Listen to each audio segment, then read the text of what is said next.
सर्व साधु को नमन जिन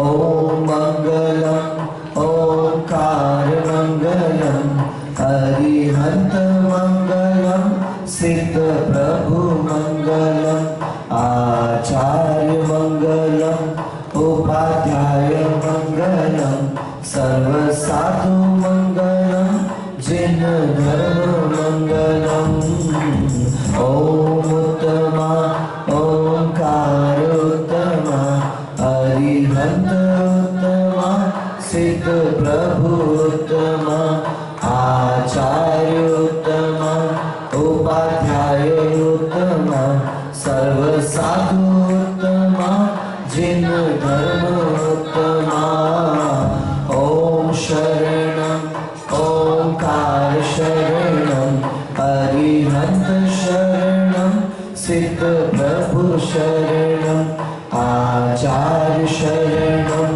उपाध्याय शरणम सर्व साधु शरणम जिन धर्म शरणम ओम को नमन ओंकार को नमन ओम मंगलम ओंकार मंगलम ओम उत्तमा ओंकार उत्तमा ओम शरणम ओंकार शरणम। पंच परमेश्वरी भगवान की, मूल नायक श्री 1008 वृषभनाथ भगवान की, देवपुरी एवं श्रवणोदय तीर्थ पर विराजमान चैतन्य चमत्कारी चिंतामणि अतिशयकारी मम इष्ट आराध्य देव श्री चिंतामणि पार्श्वनाथ भगवान की, आचार्य भगवंत समंत भद्र महाराज की, चारित्र चक्रवर्ती प्रथम आचार्य गुरुवर्षि शांति सहजमुनि महाराज की, परम पूज्य समाधि सम्राट अभीक्ष्ण ज्ञानोपयोगी वात्सल्य मूर्ति मम दीक्षा गुरुवर्य षष्ठम पट्टाधीश आचार्य अभिनंदन सागर जी मुनि महाराज की, परम पूज्य आचार्य रेण सागर जी महाराज की, वर्तमान सप्तम आचार्य श्री अनेकांत सागर जी महाराज की, समाधिस्थ आचार्य निजानंद सागर जी महाराज की, अहिंसा परमो धर्म की द्वादशांग जिनवाणी माता की,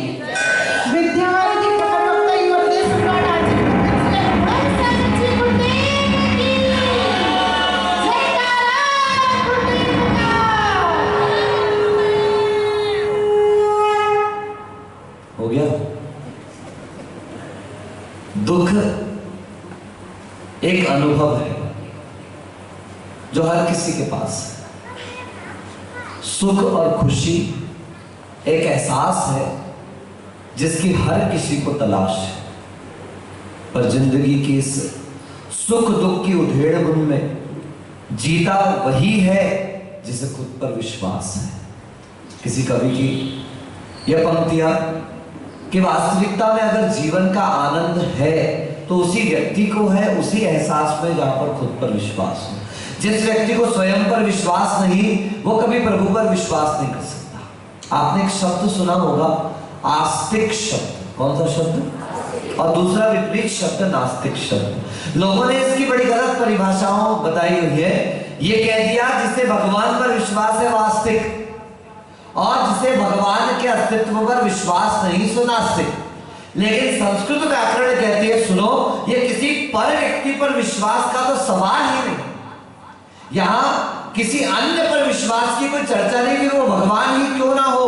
अगर आस्तिक शब्द की वास्तविक व्याख्या को हम देखते हैं तो पता चलता है जिसे अपने अस्तित्व पर विश्वास है वो आस्तिक है, और जिसे आत्मा के अस्तित्व पर विश्वास नहीं, आत्मा के अस्तित्व का श्रद्धान नहीं, आत्मा के अस्तित्व का ज्ञान और भान नहीं है, उस व्यक्ति को संस्कृत व्याकरण के अनुसार, व्याकरण भाषा के अनुसार नास्तिक कहा जाएगा। और सत्य यही है।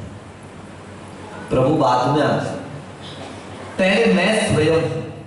और जैन आगम को जैसा आपको पूर्व में बताया जा चुका है कि 4 प्रकार के अनुयोगों में विभाजित किया है।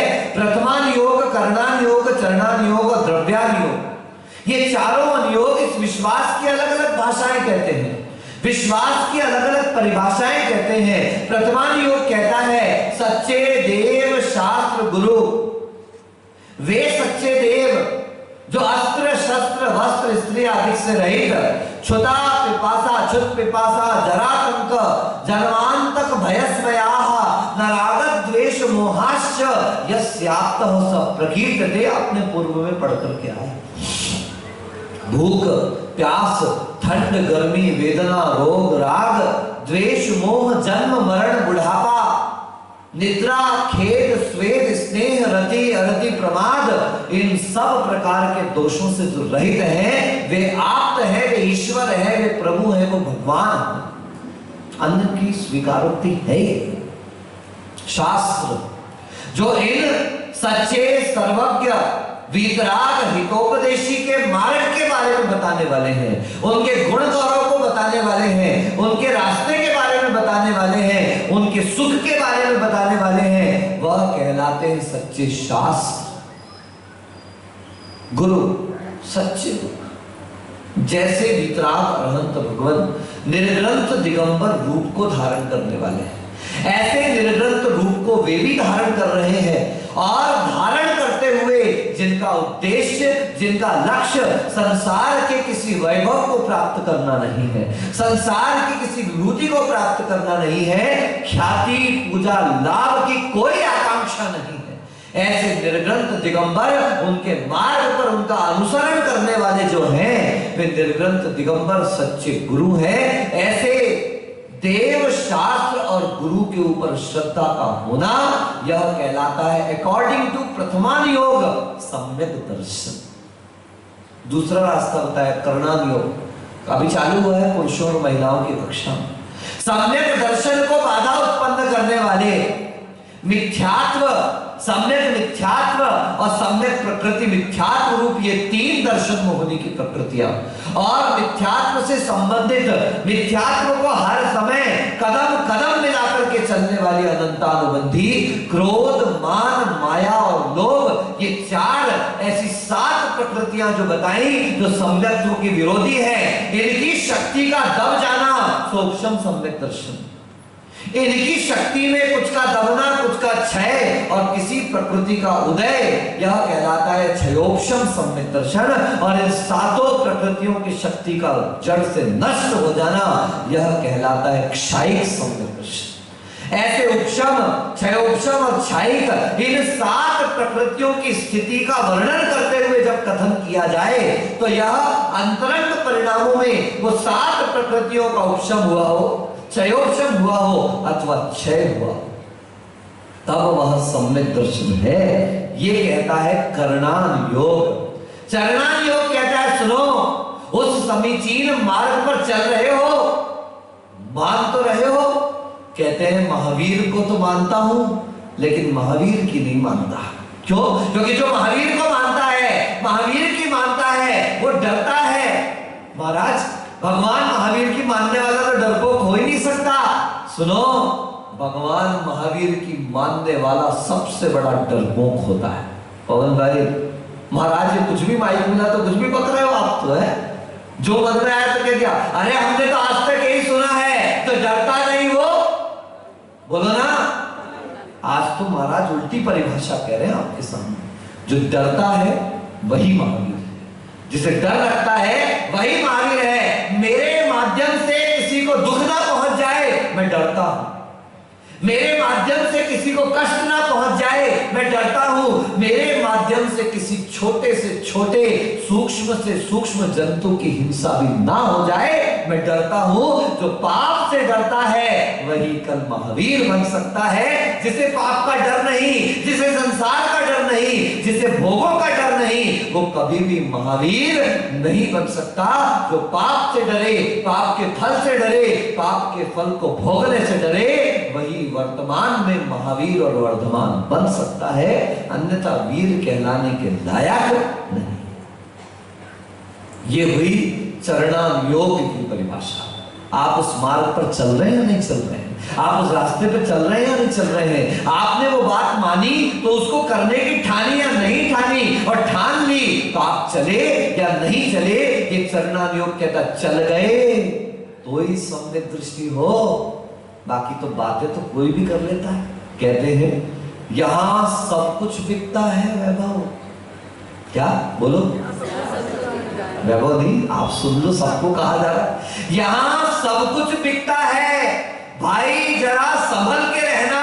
बेचने वाले तो हवा भी बेच देते हैं गुब्बारों में भरकर। देख लो, हवा बेच दी भाई, है हवा बिक रही है, बेचने वाले हवा भी बेच देते हैं गुब्बारे में भरकर। सावधान, कई प्रकार के गुरु आएंगे, कई प्रकार के शास्त्र प्रस्तुत किए जाएंगे और कई प्रकार के देवताओं की प्रसिद्धि होगी। ऐसा नहीं हो रहा वहां चले जाओ, वैसा नहीं हो रहा वहां चले जाओ, अरे उनके पास चले जाओ, वहां पर बैठ जाओ, वहां नारियल चढ़ा देना, वहां पर ये चढ़ा देना, वहां पर वो चढ़ा देना, और कहीं तो तुम खुद चढ़ जाना। बंधुओं, द्रव्यान योग कहता है सुनो। प्रथमान योग ने कह दिया सच्चे देव शास्त्र, कर्णान योग ने कह दिया कर्म, और कर्णान योग ने कह दिया आचरण। लेकिन द्रव्यान योग कहता है जब तुम चलोगे, देखो कांटे भिड़ेंगे, कोई आसान मार्ग थोड़ी ना है? जरा सोच लो, समझ लो भैया, ये संयम सुमेरु का भार है कठिन व्रतों का पालना, बच्चों का नहीं खिलवाड़ है। ये मजाक मजाक थोड़ी ना लग रहा है, ये कोई आसान थोड़ी ना। दीक्षा लेते तो बहुत लोग दिखाई देते हैं, पर दीक्षित बहुत कम लोग हो पाते हैं। श्रवण बहुत लोग बनते हैं, मगर श्रावण्य कोई विरला जीव प्राप्त कर पाता है। यशवंत भाई, मुनि बनना बहुत आसान है, लेकिन दुनिया का सबसे कठिन काम है मुनि हो जाना। कितना अंतर हो गया। सुनो, कपड़े उतार लो, संसार के दुखों से मुक्त होना चाहते हो? हाँ, दीक्षा ले लो। अच्छा, दीक्षा लेने से क्या होगा? मैं संसार के दुखों से मुक्त हो जाऊंगा। बिना नग्नता मोक्ष का मार्ग नहीं है। नग्गो विमोक्ष मग्गो शेषा उमग्गाया सब्बे, ऐसा कुंद कुंद देव कहते हैं। नवी सिद्धई वक्त धरो, जिन शास्त्रे जो भी होई तिथयरो, नग्गो विमोक्ष मग्गो शेषा उमग्गया सब्बे, कि जिस जिनेंद्र भगवान के शासन में तीर्थंकर क्यों ना हो, जब तक दिगंबर रूप को धारण नहीं करेगा, नग्न नहीं होगा, तब तक उसे मुक्ति का मार्ग भी मिलने वाला। अच्छा, हाँ, दीक्षा ले ली, मंच भरे मंच पर, खड़े मंच पर खड़े होकर बिल्कुल ये फेंक रहा है, ये फेंक रहा है, वो फेंक रहा है, उतार रहा है, और बिल्कुल कायोत्सर्ग मुद्रा में खड़ा है। नग्गो विमोक्ष मग्गो, नग्नता मोक्ष का मार्ग है। मैंने दीक्षा ले ली, मैं नग्न हो गया, खड़ा है, अब कोई बोल ही नहीं रहा आहार करने चलो। इतनी गर्मी बरस रही है, देखो पानी नहीं गिरा इस बार। प्रदीप भाई, दुनिया में लोगों की बड़ी खराब मान्यता है। बोले जहां दिगंबर साधु आ जाए, बोले बारिश रोक देते हैं। जहां दिगंबर साधु आ जाए, बोले वो ये रोक देते, वो रोक देते। अरे ये मूर्ता छोड़ो, ये वो दिगंबर साधु हैं। अरे दुनिया में कितने नग्न घूमते होंगे, कितने बिना कपड़ों के होंगे, कितने फटे कपड़ों के होंगे। उन पर दया का भाव आया जब मेरे इतने साधर्मी, मेरे इतने भाई, इतने प्राणी नग्न हैं, मैं कैसे वस्त्र धारण कर सकता हूं? तुम नग्न हो तो तुम्हारी नग्नता का दुख बांटने हमने कपड़े उतार दिए, हम पानी रोकेंगे? कैसा कहने में भी संकोच नहीं होता। वो एक चल रहा है बहुत भयंकर टाइप से, कौन सा, अनोख मंडल। बोले जैन साधु हैं, अरे यहां तक कि बरमुडा ट्रायंगल किसकी देन है?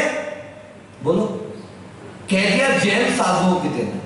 नाच न जाने और आंगन टेढ़ा, आता जाता कुछ है नहीं, पढ़े लिखे हो नहीं, शास्त्र कुशास्त्र अशास्त्र, गुरु कुगुरु अगुरु, कुछ जानते हो नहीं, और जबान मिली तो बक दिया। याद रखें, कौन सी बात कब कैसे कहां कही जाती है, ये सलीका हो तो हर बात सुनी जाती है। अरे हमारे यहां तो ये कहा जा रहा है, अनेकांत के उपासक हो तो मेरा ये धर्म है। आज 3 मूर्ताएं बताई जा रही, लोक मूर्ता, गुरु मूर्ता और देव मूर्ता। इतना कहते हुए भी आचार्य भगवंत कहते हैं कि ये तुम्हें तुम्हारे धर्म की आस्था के लिए कहा जा रहा है। तुम्हारी आस्था के विकास के लिए कहा जा रहा है, ये तुम्हारे सम्यक दर्शन की निर्मलता के लिए कहा जा रहा है, ये दूसरे को नीचा दिखाने के लिए नहीं कहा जा रहा। मेरा श्रेष्ठ है, हाँ एक्सेप्ट, लेकिन दूसरा घटिया है, दूसरा ऊंचा है, दूसरा नीचा है, ये जैन सिद्धांत कदापि नहीं सिखाता।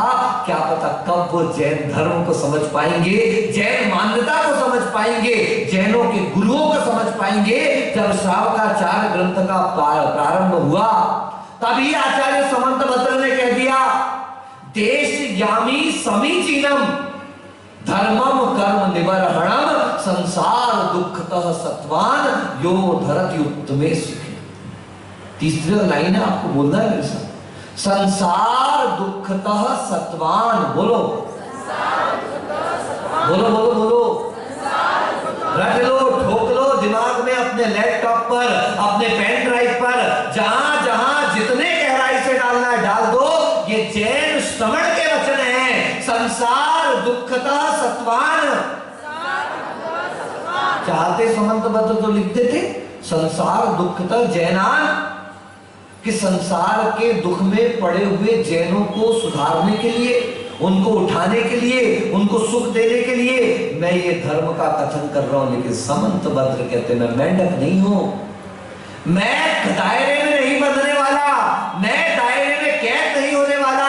मेरे लिए प्राणी मात्र की सुरक्षा धर्म है, मेरे लिए प्राणी मात्र को सुख मिले ये मेरा धर्म है। मेरे माध्यम से, मेरे वचन से, मेरे उपदेश से किसी प्राणी को कष्ट ना हो, ये मेरा जैन धर्म है बंधुओं, ये मेरा नहीं है, ये सनातन है, सर्वप्रिय है, सार्वजनिक है, सर्वजन हिताय और सर्वजन सुखाय धर्म है। जो कह रहा है सुनो, ये मुनिराज एक बार आहार करते हैं, कितनी बार?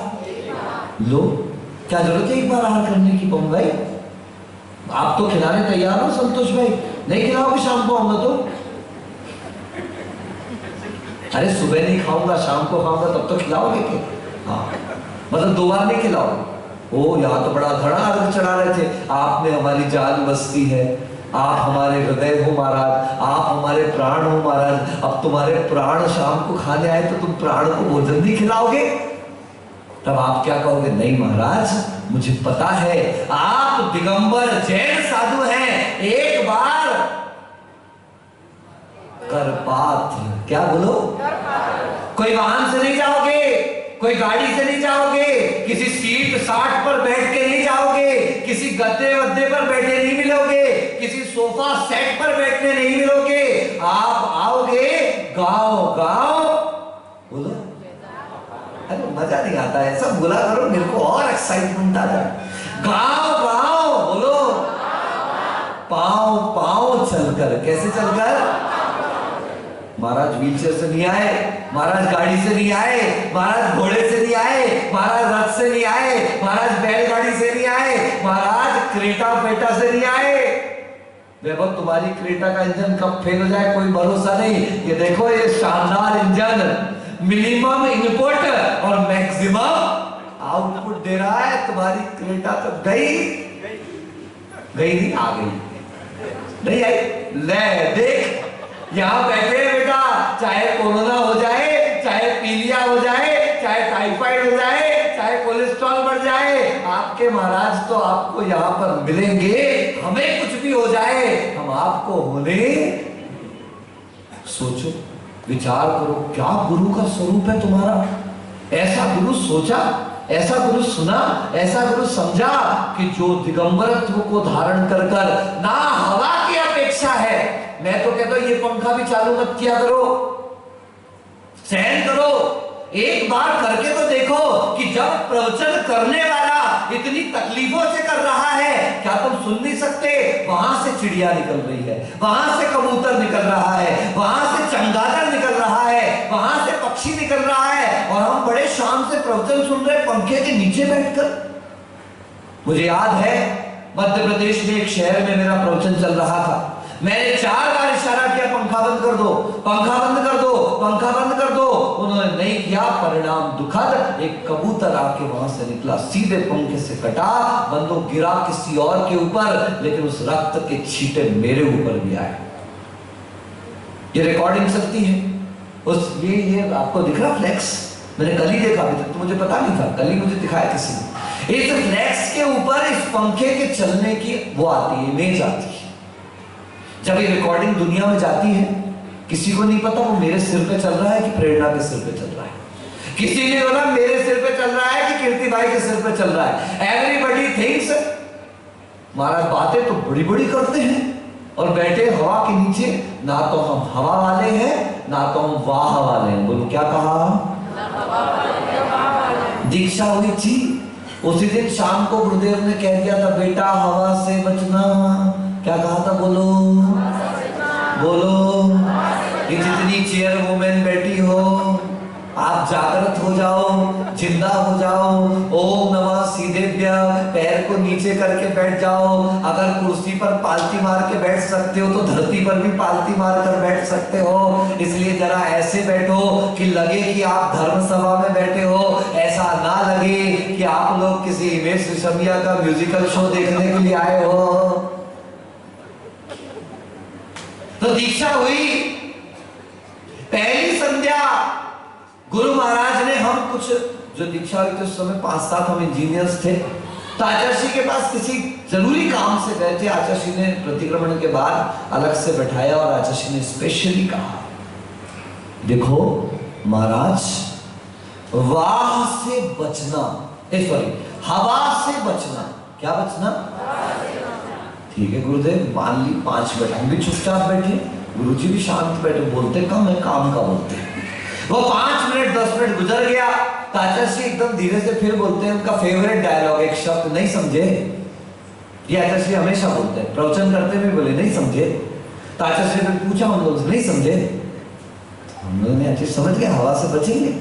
नहीं तुम नहीं समझे, नहीं समझ में आया हवा से बचना। तो हमने कहा आचार्य नहीं समझ में आया। आचार्य कहते सुनो, ठंडी की हवा से बचना, गर्मी की हवा से बचना, बारिश की हवा से बचना। अगर ठंडी की हवा में बैठोगे शीत बैठ जाएगी, अगर गर्मी की हवा में बैठोगे लू लग जाएगी, अगर बारिश की हवा में ज्यादा गए तो जुकाम हो जाएगा। और अब जुकाम बड़ा खतरनाक होता है, सावधान। पहले जुकाम में लोग आपको बाम लगा देते थे, अब जुकाम हो गया तो क्वारंटाइन सीधे। इसलिए क्वारंटाइन नहीं होना हो तो बचो जुकाम से। आचार्य ने कहा सुनो, ठंडी की हवा से बचना, गर्मी की हवा से बचना, और साधना करना चाहते हो सही तो बारिश की हवा से बचना। बच गए, फिर चुपचाप बैठ गए। आचार्य 5-10 मिनट फिर से पूछते, नहीं समझे? अरे तो समझ तो गए भैया। आचार्य कहते तुम लोग नहीं समझे, हवा का उल्टा भी तो करो, करो। वाह, ले आओ। किसी गांव में जाओगे वाह वाह करेंगे, किसी गांव में जाओगे क्या है करेंगे। कोई आपको प्रसन्नता से, किसी दिन तो आपको 25 चौके मिल जाएंगे, किसी दिन 1 चौके में पूरे संघ को आहार करना पड़ेगा। कभी घी खाना, कभी मुट्ठी भर चना, और कभी वो भी बना। जो समझ गया वो सच्चा साधु बना। ये जीवन का फलसफा है बंधुओं कि किसी दिन तो बहुत सम्मान मिलेगा, कहीं लोग गाली देंगे, कहीं सम्मान देंगे। एक बार श्वेतांबर कथा में आया कि महाराज दिगंबर कथा में तो ऐसा नहीं आता, क्योंकि दिगंबरों में तो नियम है कि दीक्षा लेते साथ तीर्थंकर मौन हो जाते हैं। क्या ये सिद्धांत है, याद रखना कि तीर्थंकर दीक्षा लेते साथ मौन हो जाते हैं। तब तक नहीं बोलते जब तक उनको केवल ज्ञान उत्पन्न नहीं होता। और केवल ज्ञान उत्पन्न होने का बोलने की जरूरत नहीं है। अब तो कण-कण बोलेगा, अंश बोलेगा, शरीर की एक-एक वर्णा बोलेगी, सर्वांग से दिव्य ध्वनि खिलेगी। तो जब दीक्षा हुई उसके बाद बोलना नहीं है, केवल ज्ञान हो गया तो बोलने की जरूरत नहीं है। अब तो दुनिया सुनेगी, आपको बोलना ही नहीं है। यहाँ बके बके मरे जा रहे हैं, बोले बोले चले जा रहे हैं, बोले बोले घिसे जा रहे हैं। वहां बोलने की जरूरत नहीं, आदमी भाग भाग के चला आता है, और यहाँ पर खत्म होते भाग जाता है। क्या वहां तो आदमी, लेकिन सुनो ऐसा नहीं है कि अश्विन भाई यहीं से भाग जाते, वहां भी यही लफड़े हैं। वो समूह शरण नहीं, पूरा मॉल है, मॉल। वहां नृत्य भी देखने मिलता है, वहां स्विमिंग पूल भी है। आपकी भाषा में जो जो समझो मॉल का सब कुछ है। आदमी वहां भी जाकर संसारिक क्रियाओं में उलझ जाता है। जब समूह शरण जैसी जगह में जहां 3 लोग के नाथ बैठे हैं, वहां आदमी उलझ जाता है। तो यहाँ हम छोटे मोटों की तो क्या विसात। बंधु महावीर निकले, श्वेतांबर कथा में ऐसा आता है। साधना काल था, एक गली गांव से गुजरे, किसी ने कुछ देखा तो कुछ बच्चे वहां पर उनको गालियां दे रहे हैं, पत्थर मार रहे हैं, और उसके बाद मतलब बिल्कुल शब्द बोले चले जा रहे हैं। महावीर वही सहजता से निकलते जा रहे हैं। वहां पर कुछ 3-4 समझदार व्यक्ति मिले और उन्होंने महावीर को देखा। तो महावीर को देखने पर उन्होंने पूछा, बच्चों ने आपको पत्थर मारा और ये सब किया, पर आप रोए नहीं, मतलब आपने उनको प्रतिकार नहीं किया, आपने डांटा नहीं, आप तो और आंसू बहने लगे आपके। तो महावीर कहते, सुनो, मैं तो ये सोच रहा हूं कि बच्चों ने आम के पेड़ पर पत्थर मारा। क्या बोलो? बच्चों ने आम के पेड़ पर पत्थर मारा तो पेड़ ने आम दिए, लेकिन मुझे पत्थर मारा, मैं तो उनको कुछ भी नहीं दे पाया। अरे मुझसे अच्छा तो वो वृक्ष था, कम से कम पत्थर खा करके भी क्या दिया? आम दिए, छाप दिए, लकड़ी दिया। आप देखो लकड़ी की स्थिति क्या है कि जब तक वो काम में आती रही तो फल देती रही, फल देना बंद हुआ तो छाया देने लगी, छाया देना बंद हुआ तो अग्नि यानी ईंधन देने लगी, ठंड में गर्मी देने लगी। उस लकड़ी ने क्या क्या नहीं किया। हम भी बैठे तो किसके ऊपर? इसी लकड़ी पे आकर के बैठे। जीवन हो तो ऐसा जीवन हो, ये दिगंबर साधु का जीवन हुआ करता है। सच्चे देव, सच्चे शास्त्र, सच्चे गुरु महावीर ने कहा कि मैं, उन्होंने पत्थर मारा तो आम मिले, छाया मिली, लकड़ी मिली, मुझे मारा तो मुझे क्या मिला? आचार्य भगवान ने एक बड़ा अच्छा सूत्र दिया है, तुमसे मेरे कर्म कटे। बोलो, मुझसे तुम्हें क्या मिला? मान लो तुमने मुझे गाली दी, मैं सहन कर गया। मान लो तुमने मुझे गाली दी, मैं सहन कर गया, मेरे तो कर्म निद्रा हो गई, लेकिन मुझे गाली देने से तुम्हारे तो कर्म बन गए। सम्यक दृष्टि, सम्यक ज्ञानी क्या विचार कर रहा है कि मेरे कारण तुझे कर्म बन गए, मेरे कारण तुम्हें कष्ट हो गया। हे भगवान, मुझे ऐसा मत बनाओ। मैं चाहता हूं मुझे बहुत शोहरत मिले। क्या कहा? बोलो, बोलो ना, बोलो ना, बोलो ना, बोलो ना। मजा आ गया है। मैं भी ऐसी प्रवचन करना चालू कर। एक था राजा, एक थी रानी, दोनों मर गए। चलो, महावीर भगवान की जय।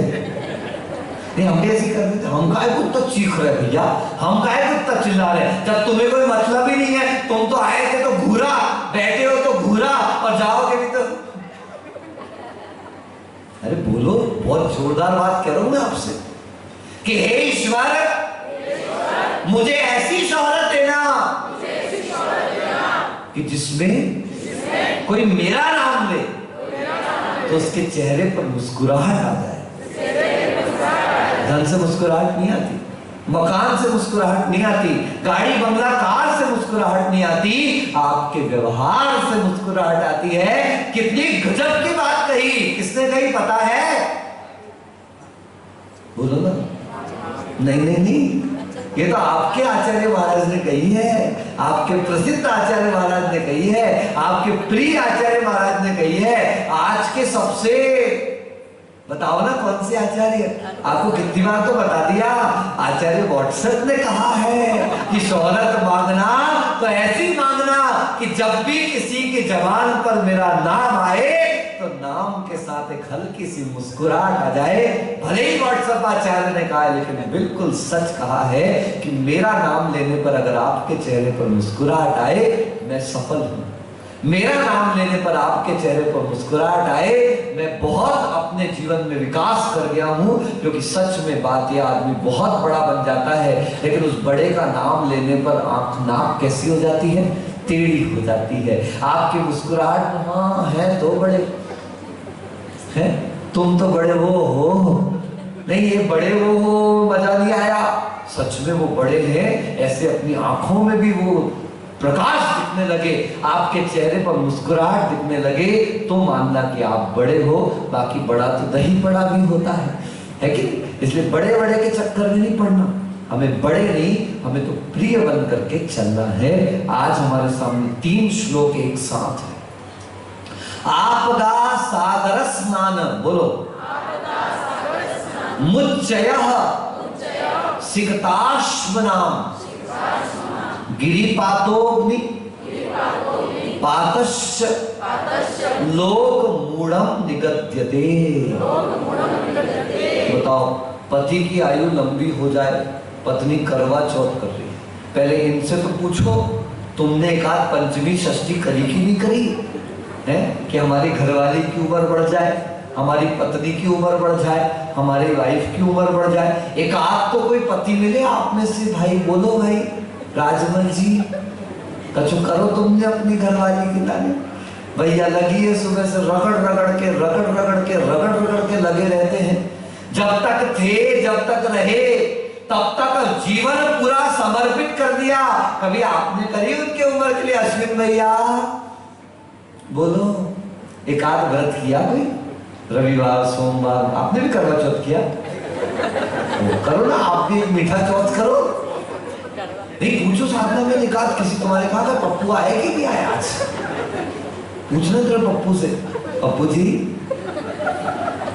बड़ा प्यारा नाम है साहब। हमारे प्रसन्न सागर जी महाराज कहते थे, देखो गुरु ने क्या दिया, तुम बोलते गुरु ने क्या दिया, बोलो, पप्पू से पप्पू बना दिया। ये क्या पप्पू है महाराज ने पप्पू बना दिया आप हमको? हाँ भैया, घर में कहते थे पप्पू, और यहाँ पर भी नाम के आगे लिख रहे पप्पू। लिखते हो कि नहीं लिखते? बोलो, परम पूज्य। लेकिन एसएमएस का जमाना है ना महाराज, हम तो वहां भी पप्पू थे और यहाँ आके पूज्य बनने का सोचा था, आपने यहाँ भी हमको क्या बना दिया? अब पप्पू अपू नहीं लिखना भैया, परम पूज्य लिखा करो, नहीं तो घर में भी पप्पू और यहाँ पर भी। तो पूछना कभी पप्पू भैया से, कभी हमारे लिए साधना करी कि नहीं करी आपने? कभी एक आध साधना मेरे लिए भी तो करो, एक आध उपवास करो, एक आध व्रत करो। लेकिन भारतीय नारी को कोई नहीं समझा सकता। मेरा पति बढ़े, मेरा परिवार, सबकी कामना करो, सबके लिए भावना करो, सबकी आत्मा का उत्थान हो, सबकी आत्मा का विकास हो। लेकिन ये क्या, सारा दिन भूखे और जब रात्रि भोजन कर रहे, जैन करने लगे, जैनों की महिलाएं करने लगी, नई नई युवा ये सब सीरियल नाटक देख देख के पगला गए, उसमें भी वही दिखाया जाएगा चला चला कर। ईद मनाने लगे, क्या करने लगे? अरे कभी किसी मुसलमान को देखा है आपने कि जिस मुसलमान ने आपको हैप्पी पर्यूषन कहा हो, किसी मुसलमान ने आपको हैप्पी दीपावली कहा हो, और आप सबने अपना दिमाग घुमाया, अरे रे रे क्या कर रहे हो, ईद की शुभकामनाएं दे रहे हो, जिस दिन बकरे कटेंगे, हैप्पी क्रिसमस कह रहे हो, जिस दिन मांसाहार किया जाएगा। नहीं बंधुओं, सावधान। जैन हो, जैन शब्द की उस कीमत को तो रखो, उसके महत्व को तो रखो। आप जिस संस्कृति में पैदा हुए हो, जो संस्कार आपको मिले हैं, वो अहिंसा के संस्कार मिले हैं। आपका सागर स्नान, नदी ने स्नान कर लिया, बोले पवित्र हो गए। सागर के वो कराए, पेड़ की पूजा कराए, पेड़ पर धागा बांध करके आ गए, पता नहीं कौन कौन से कैसे कैसे कर्म करते चले जा रहे हैं, और सोचते हैं कि ये धर्म हो गया। बंधुओं, इसको लोक मूढ़ता कहते हैं। क्या कहते हैं? जीव काट कर रख देते हैं, अंग काट के रख देते हैं, यहां तक कि अपने प्रभु को खुश करने के लिए किसी पशु के प्राण लेने से भी नहीं चूकते, बलि देने से भी नहीं चूकते। हे भगवान, वो कैसा भगवान जो किसी प्राणी का वध होने पर प्रसन्न होता होगा? मैं समझता हूं ऐसा विश्व में कोई ईश्वर नहीं हो सकता जो अपने भक्त को दुखी देख सकता। ये मर गया भी वो एक इंडियन सिनेमा में एक बॉलीवुड का एक मुस्लिम कह रहा हूं, सुशांत राजपूत, इमरान नहीं, इरफान खान, हाँ इरफान खान वेजिटेरियन था, शाकाहारी था, और उसने अपने एक इंटरव्यू में साफ कहा कि अगर अल्लाह को प्रिय है और उसको तुम काट रहे हो बकरे को, तो याद रखो कि उससे ज्यादा प्रिय तो तुम हो, उससे ज्यादा तो प्रिय तुम्हारा बेटा है, काट दो उसको। अगर काश ईश्वर, अल्लाह, खुदा और भगवान कभी किसी को काटने से, किसी की बलि देने से खुश होते तो सृष्टि में भगवान जैसा कोई तत्व ही नहीं था। बंधुओं, भगवान तो वह तत्व है जो अहिंसा धर्म के पालन से, अहिंसा के पालन से उठ गया, और ऐसा उठा, वो इस तरह उठे कि आसमान बन गए, सारे जहां के वास्ते ईमान बन गए, हम उनके साथ रह के इंसान बन सके, और वो साथ हमारे रह के भगवान बन गए।